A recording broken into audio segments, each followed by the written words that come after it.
চতুর্থ দিনে বাঘাযতীনে ৯৯ নম্বর ওয়ার্ডে বিভিন্ন জায়গায় শ্যামা প্রতিমা উদ্বোধন করেন তরুণ তুর্কি নেতা ও আইনজীবী দীপায়ন বোস, সুবিশিষ্ট সমাজসেবী নিশীথ চক্রবর্তী ছাড়াও রাজনৈতিক ব্যক্তিত্ব।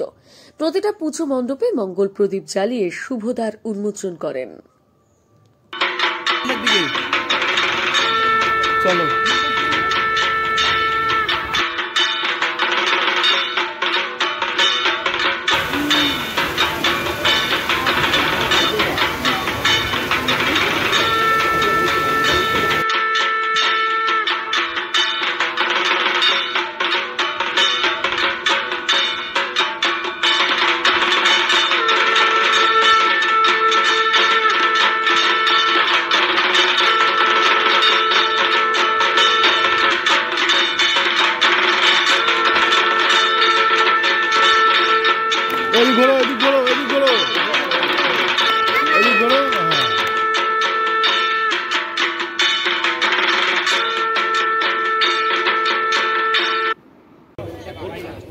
অসংখ্য ধন্যবাদ যত সদস্য আছেন এবং এলাকার মানুষদের শুভ বিজয়ার শুভেচ্ছা ও দীপাবলির শুভেচ্ছা জানাচ্ছি।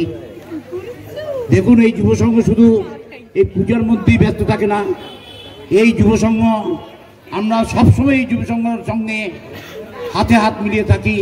এই যে কিছুদিন আগে খেলা বলুন, দুস্থদের কাপড় জামা, এই যে যারা অভাব আছে, লকডাউনে এরা অনেক মানুষকে আহার দিয়ে কিংবা খাদ্য দিয়ে অনেক উপকার করেছেন। তাই এই যুব সংঘের প্রত্যেকটি সদস্যকে ও সদস্যকে অসংখ্য ধন্যবাদ জানাচ্ছি। আমার সঙ্গে উপস্থিত হয়েছেন আমাদের ওয়ার্ডের সমাজসেবক নিশীথ চক্রবর্তী এবং বিশ্বজিৎ দাস।